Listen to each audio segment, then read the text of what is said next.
جس دور سے ہم گزر رہے ہیں یہ دور انتہائی مصروفیت کا دور ہے۔ اس دور میں اگر ہم خود کوئی پروگرام بنا کر اپنے مادر علمی میں آنا چاہیں تو شاید ہم مہینوں اس کا پلان کرتے رہیں اور اس کے بعد یہ سالوں میں تبدیل ہو جائے اور ہم اپنے جامعہ کا چکر نہ لگا سکے۔ یہ بڑوں نے انتہائی شفقت اور محبت کا مظاہرہ فرمایا کہ 2018 سے یہ ترتیب قائم فرمائی جس کا عنوان فضلاء کرام کا تربیتی اجتماع۔ اس کے بہت سارے مقاصد ہوتے ہیں۔ ایک مقصد یہ ہوتا ہے کہ آپ کا اپنے ادارے کا ایک چکر لگ جائے۔ جب آدمی کسی بھی اپنے مادر علمی میں یا مدرسے میں داخل ہوتا ہے تو وہاں اس مدرسہ کو دیکھ کر یا داخل ہو کر اس کا ذہن معطر ہو جاتا ہے، وہ خوش ہوتا ہے، وہ دیکھتا ہے کہ یہ وہ کلاس ہے جہاں پر میں بیٹھتا تھا، یہ وہ کمرہ ہے جہاں پر میں سوتا تھا، اور یہ وہ جگہ ہے جہاں ہم بیٹھ کر کھانا کھاتے تھے۔ چونکہ اس ادارے کے ساتھ، اس ادارے کی درسگاہوں کے ساتھ، اس ادارے کے اساتذہ، منتظمین اور سربراہان کے ساتھ اس کا جو تعلق قائم ہوتا ہے وہ کسی بھی طرح پر اس کی ساخت اور نوعیت بیان نہیں کی جا سکتی۔ خالصتاً محبت پر، اخلاص پر یہ تعلق ہوتا ہے، کوئی رشتہ داری نہیں، کوئی برادری نہیں، کوئی تعلق نہیں، لیکن استاد شاگردگی کا ایک ایسا رشتہ ہوتا ہے جو سب سے مقدم ہو جاتا ہے۔ تو یہ ادارے کی پکار تھی، ادارے نے آپ کو بلایا، تو سب سے پہلے میں ادارے کی پکار پر لبیک کہنے والے اس ادارے کے تمام بیٹوں کو، سپوتوں کو خراج تحسین اور خوش آمدید پیش کرتا ہوں۔ آپ حضرات تشریف لائے۔ اس مصروفیت کے دور میں ہم آپ کے انتہائی شکر گزار ہیں کہ آپ اس مصروفیت کے دور میں یہاں پر آئے، آپ نے قاری صاحب کی آواز پر لبیک کہا اور آپ نے یہ ثابت کیا کہ الحمدللہ آج بھی ہم اپنے ادارے کے ساتھ ویسے ہی کھڑے ہیں جیسے کہ اساتذہ ہم سے توقع رکھتے ہیں۔ باقی اس اجتماع کے مقاصد کیا ہیں وہ انشاءاللہ ابھی چند منٹوں کے بعد استاد مکرم قاری طلحہ محمود حمدانی صاحب انشاءاللہ آپ کے سامنے پیش فرمائیں گے۔ لیکن اس موقع پر جو ایک دو باتیں میں عرض کرنا چاہ رہا ہوں وہ یہ کہ آپ کو اپنے مادر علمی میں بلانے کا سب سے پہلا مقصد یہ ہوتا ہے کہ آپ یہاں آ کر روحانی تازگی اور روحانی مضبوطی حاصل کریں، کیونکہ ہمارے گھروں کے اندر جو روشنی چلتی ہے، جو لائٹ آتی ہے، وہ کسی گرڈ اسٹیشن سے، کسی پاور ہاؤس سے آتی ہے، تو جب تک وہ اس کا تعلق قائم رہتا ہے وہاں پر وہ روشنی رہتی ہے۔ جب پاور ہاؤس سے تعلق ختم ہو جائے تو پھر وہ روشنی ختم ہو جاتی ہے۔ تو آپ اس وقت جہاں جہاں پر بھی ہیں، آپ کا جو بھی تعارف ہے، آپ حافظ ہیں، آپ قاری ہیں، آپ عالم ہیں،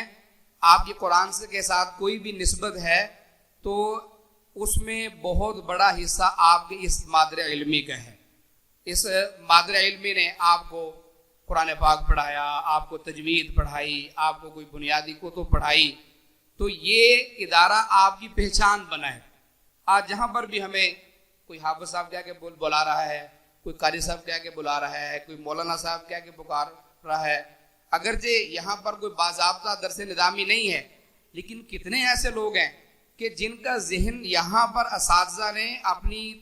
تربیت کے دوران بنایا کہ بیٹا کا آپ نے عالم بننا ہے، آپ نے مفتی بننا ہے، اور اس تعلیم کے دوران کتنے بڑے بڑے اکابرین یہاں تشریف لائے، ان سے دعائیں کروائیں کہ یہ ہمارے بچے ہیں، آپ ان کے لیے دعا فرما دیں کہ اللہ ان کو اپنے دین کے لیے قبول کر لے۔ اور یہاں کے اساتذہ نے، یہاں کے سربراہان نے، انہوں نے آپ کے لیے اٹھ کر راتوں کے وقت دعائیں مانگی، تو وہ میں خالصتاً یہ سمجھتا ہوں کہ ان کی دعاؤں کی قبولیت کا یہ نتیجہ ہے کہ آج اپنی اپنی جگہ پر روشن ستاروں کی طرح چمک رہے ہیں۔ لیکن یہ کتنی ہی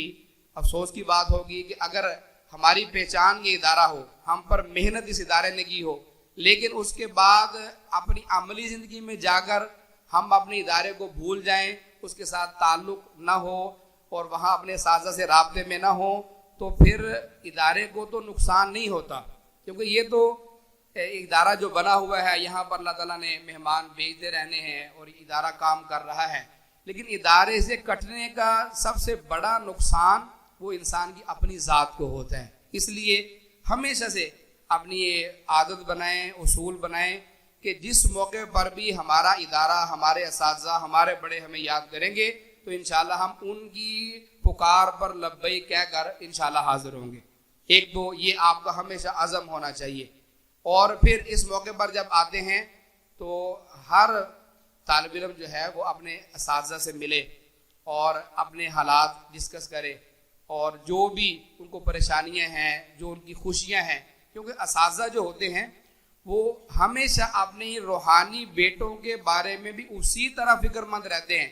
جس طرح وہ اپنی حقیقی اولاد کے بارے میں ہیں، کہ ہمارا فلاں طالب علم تھا، اس نے قرآن پاک پڑھا، اب اس کی پتہ نہیں کیا پوزیشن ہے، فلاں نے تجوید پڑھی، وہ کہیں پڑھا رہا ہے یا نہیں، اس کی کیا حالت ہے۔ تو اپنے حقیقی اولاد کو، بیٹوں کو اتنا وقت نہیں دے رہے ہوتے اساتذہ۔ شعبہ حفظ پڑھانے والے آپ میں سے اساتذہ اس بات کو اچھی طرح جانتے ہیں۔ میں تو یہ کہا کرتا ہوں کہ یہ اساتذہ اپنی حقیقی اولاد کو، اپنے گھر والوں کو اتنا وقت نہیں دیتے جتنا وقت یہ باہر سے تعلیم حاصل کرنے والے، قرآن پاک پڑھنے والے طلباء کرام کو دیتے ہیں۔ تو وہ ہمارے لیے دعائیں کر رہے ہوتے ہیں، انہوں نے ہم پر محنت کی ہوئی ہوتی ہے، وہ ہمارے لیے فکر مند ہوتے ہیں۔ اگر ہم کسی پریشانی میں ہیں، مشورہ کریں گے تو ہمارے اساتذہ تجربہ کار ہیں، کوئی نہ کوئی ایسی رہنمائی فرما دیں گے، ہو سکتا ہے کہ وہی ان کا مشورہ اس پریشانی سے نکلنے کا ذریعہ ہو۔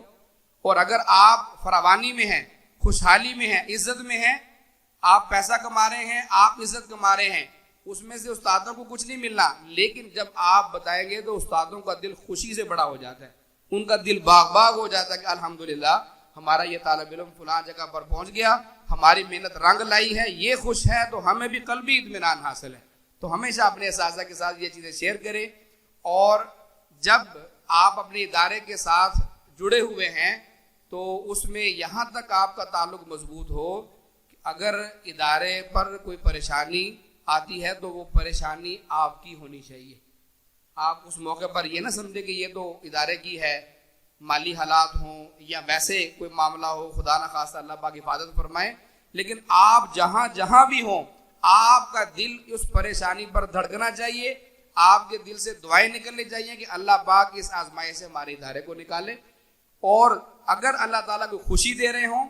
کوئی عزت دے رہے ہوں، اور کوئی ادارہ آپ کا ترقی کی طرف جا رہا ہو، جیسے ہی آپ کو معلوم ہو تو اسی طرح آپ خوش ہوں جس طرح انسان اپنی ذاتی خوشی پر خوش ہوتے ہیں۔ میرا کاروبار بڑھ رہا ہے، میرا تعلق بڑھ رہا ہے، میری دولت بڑھ رہی ہے، تو جب آپ ادارے کی رونقیں دیکھیں تو اس کو بھی خوشی سے بیان کریں۔ میں دیکھتا ہوں بعض طلباء کو جو کچھ اداروں سے فارغ ہوتے ہیں تو اپنے ادارے کے ساتھ جو ان کا تعلق ہے یا اس ادارے کا جو مقام ہے اس کو کھل کر نہیں بیان کرتے، ڈر رہے ہوتے ہیں کہ شاید یہ فلاں مدرسے کے مقابلے میں چھوٹا مدرسہ ہے، تو یہ میرے سامنے تو فلاں مدرسے کا طالب علم ہے، میں تو اس کے مقابلے میں چھوٹے مدرسے کا طالب علم ہوں۔ یہ بات کبھی بھی سوچ میں نہ لائیں۔ آپ کو نہیں پتا آپ اس ادارے کے ساتھ جڑنے کے بعد کن بڑی نسبتوں سے جو ہے وہ جڑ چکے ہیں۔ ہمارے اس ادارے کے بانی مولانا اشرف علی حمدانی رحمۃ اللہ علیہ، اللہ پاک ان کی قبروں پر کروڑہ رحمت نازل فرمائے، انہوں نے اپنے اس دور میں وہ کون بندہ جو ہے جو ان کے کام سے واقف نہیں ہے، اس وقت اس ادارے کی کس اخلاص کے ساتھ بنیاد رکھی کہ الحمدللہ اس کی رونقیں اس وقت آپ اپنی آنکھوں سے دیکھ رہے ہیں، اور یہ سارا فیض الحمدللہ اسی ادارے کا ہے۔ تو اپنی اس نسبت کو، اس نام کو استعمال کرتے ہوئے اپنا سینہ چوڑا کر کے آپ بتایا کریں کہ الحمدللہ ملت ٹاؤن بلا کے اندر جامعہ دارالرشاد والاحسان اس ادارے کا میں فارغ التحصیل ہوں، یہ ادارہ فلاں سال میں قائم ہوا، یہ اس کے بانی ہیں، اس وقت ہمارے حضرت کے فلاں صاحبزادے الحمدللہ اس کے نظام کو دیکھ رہے ہیں، وہاں یہ شعبہ جات ہیں۔ تو کبھی بھی یہ بات دل میں نہ لائیں کہ خدا نہ خواستہ یہ ادارہ ہمارے کسی فلاں ادارے کی نسبت چھوٹا ہے۔ اللہ نے ذمہ داریاں لگائی ہوئی ہیں، آپ کو کیا پتا کہ اس ادارے سے اللہ تعالیٰ وہ کام لے رہے ہوں جو بڑے بڑے ادارے بھی اپنی خواہش اور چاہت کے باوجود ان کو شروع نہیں کر سکے۔ اللہ نے یہ ذمہ داریاں لگائی ہوئی ہیں، ڈیوٹیاں لگائی ہوئی ہیں، تو الحمدللہ جس جگہ پر بھی اللہ نے بٹھا دیا وہاں پر اخلاص کے ساتھ، محبت کے ساتھ بیٹھیں۔ جس جگہ آپ کو اللہ نے جوڑ دیا آپ پوری خوشی اور فراغ دلی کے ساتھ اپنی محبت اپنی عقیدت اس کے ساتھ بیان کریں. اور یہ کوئی معمولی نسبتیں نہیں ہیں, ہم بڑی بڑی نسبتوں کے حامل ہیں الحمدللہ. ہمیں اس پر اللہ تعالیٰ کا شکر بھی ادا کرنا چاہیے اور ان نسبتوں کو فخر سے بیان بھی کرنا چاہیے. جس طرح ایک استاد اگر شیخ الحدیث ہے اور دوسری طرف ایک استاد نورانی قاعدہ پڑھانے والا ہے, تو آپ کیا سمجھتے ہیں کہ استادوں کی عظمت میں فرق ہے؟ بالکل فرق نہیں ہے. اگر نورانی قاعدے والا استاد نہ ہو تو شیخ الحدیث کس کو حدیث پڑھائے گا؟ تو یہ شروع سے لے کر آخر تک سارے اساتذہ عزت, مقام اور رفت اور بلندی میں برابر ہیں. اسی طرح جہاں پر جو بھی دین کا کام کر رہا ہے ان کی عظمت, ان کی عزت دوسرے سے کم نہیں ہوتی. بس اپنے اندر اس ہمت کو پیدا کرنے کی ضرورت ہوتی ہے. تو اللہ تعالیٰ ہمیں اپنے ادارے سے محبت بھی نصیب فرمائے, والہانہ تعلق بھی نصیب فرمائے, اس کی خوشی میں اب ہمیں شریک فرمائے, اس کی خوشی کو اپنی خوشی سمجھ کر اس کا اظہار کرنے کی, اور ہمیشہ ہر قسم کے معاملات سے جو ہمارے لیے مناسب نہ ہوں اس سے اللہ پاک حفاظت فرمائے. اب بلا تاخیر میں دعوت خطاب دے رہا ہوں کہ ہمارے ادارے کے محترم قاری طلحہ محمود حمدانی صاحب کو تشریف لائیں اور آ کر آپ کو اجتماع کے مقاصد کے بارے میں کچھ ہدایات